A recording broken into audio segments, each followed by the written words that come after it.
Welcome back to Objective 2 in Chapter 14 of our 3A1 series.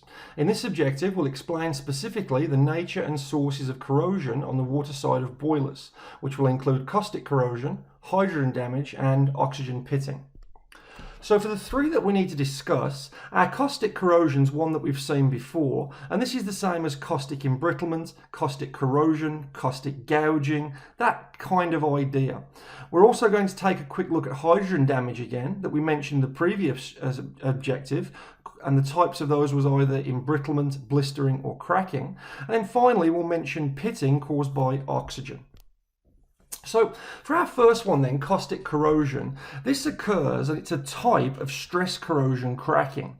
And what we spoke about previously is that in order for caustic corrosion to take place, we need three things. We need our metal under a tensile load, which it will be when the boiler is under pressure.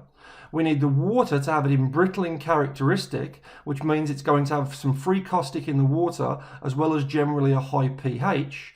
And then what we'll also need is a mechanism to either concentrate a steam leak or concentrate a deposit that's precipitated out of the water. Now it's that last one that we want to mention here in this objective, as the textbook mentions a phenomenon known as wick boiling. Now, when wick boiling occurs, it's a mechanism that helps to concentrate our caustic deposits. And caustic can also be referred to, as I'm sure you're aware, as NaOH, which stands for, well, it's the chemical symbol for sodium hydroxide. And you can see here the concentrations can be as high as 200,000 parts per million. Visually, this can be indicated during an inspection by sodium carbonate deposits on the water side of the boiler, which are given away by these white powdery depositions on the water side. Now, the mechanism for wick boiling works something like this, which I can indicate here on this diagram.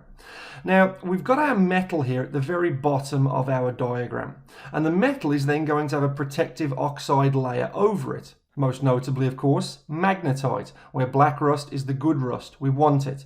And this passivating layer is protecting further corrosion of our metal.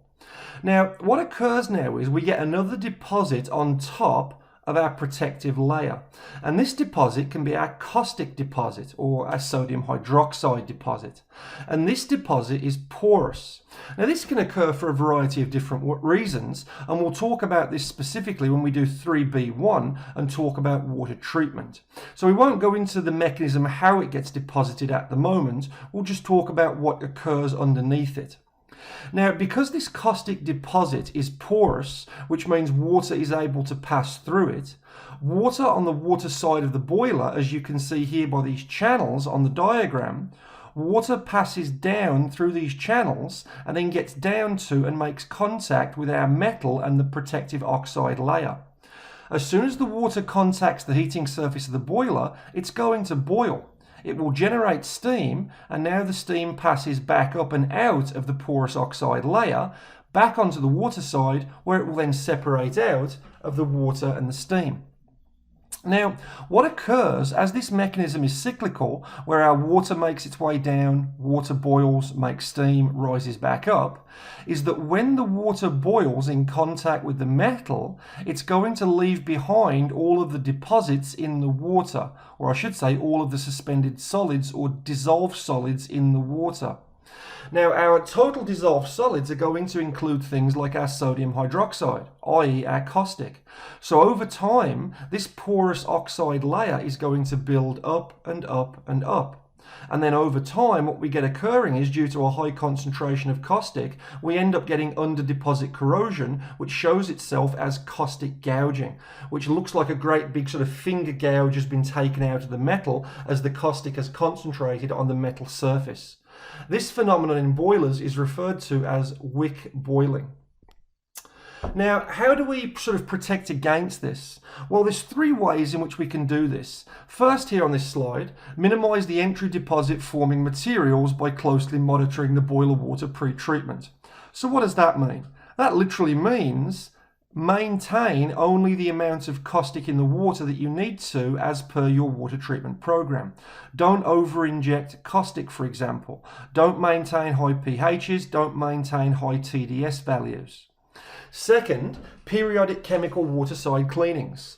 Boilers can be acid cleaned either with a soak clean or a circulating clean, and these are done periodically to remove any deposits, scale, caustic, etc. from the heating surfaces of the boiler. And then finally, number 3, rigorous monitoring of our water treatment plan as per our water consultant. So in other words, means we need to do as a minimum 1 set of water tests per shift or per 12 hours. Some plants with their boilers will do water tests every 4 hours, so it will be done 3 times per shift. Now, another sort of method regarding this as well is not just monitoring the water treatment plan, it's also monitoring our chemical injection rates. And as we'll talk about in more detail in 3B1, a phosphate treatment at higher pressure boilers over 6200 kPa, the phosphate is not used to precipitate dissolved solids, the phosphate is used to minimize free caustic in the water. And we'll get to that later in 3B1. Okay, the next one to mention then is hydrogen damage.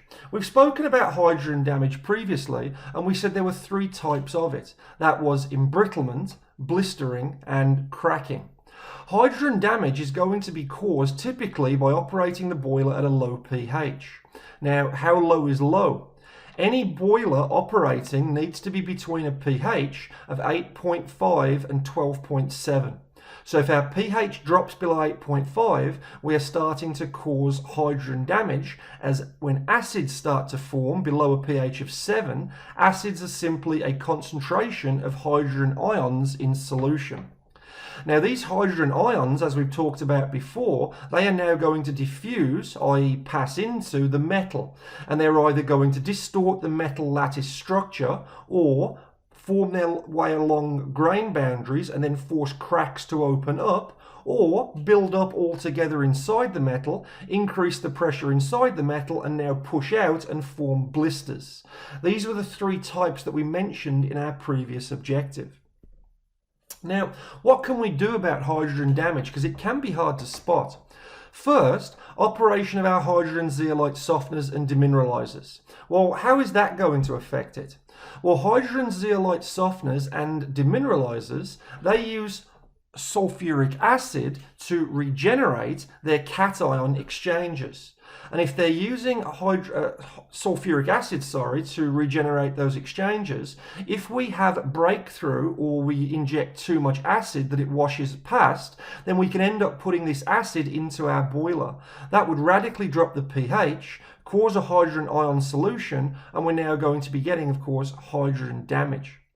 Secondly, is after we've performed an acid cleaning, whether it be a circulating cleaning or a soak cleaning, we have to neutralize the acid. And this is done in 2 ways. It's done with an acid inhibitor while it's being performed, something like barium, for example. That's going to only allow the metal to attack the scale deposition as opposed to the metal. And then another method, of course, is that after we finish our acid cleanings, we then have to fully wash the boiler out with demineralized water and then an alkaline solution. Typically, ammonia is used for this, and this will keep being cycled until our pH is no longer low to cause a problem. Then finally, third, we chemical clean if the pH drops below 7 for more than 1 hour. Now, chemical cleanings and contingencies for low pHs, this will normally be set by your water consultant, and they'll let you know what to do at a certain point when your pH has fallen to a certain value for a certain length of time. So that can be very specific to the boiler and to your water treatment plan. Okay, the last one to mention here is pitting or oxygen pitting. Oxygen pitting, of course, is caused by dissolved oxygen in our water. And this is why it's important to remove as much dissolved oxygen as we can. And we do this by a combination of chemical and mechanical deaeration. So firstly, deaerator operation is mechanical operation. An effective deaerator should reduce our oxygen values or oxygen level down to 5 to 7 parts per billion. And we can ensure that that's happening by we can do oxygen testing with the rough and ready chemits method, or we can use an oxygen analyzer, which is far more accurate, to ensure that's occurring.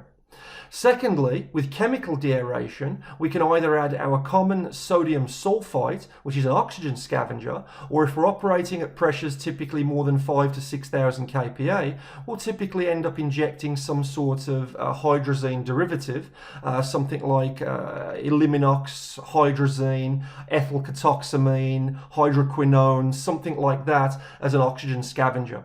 These are the same, they just don't increase the TDS in our water, and we'll talk about those again when we do our 3B1.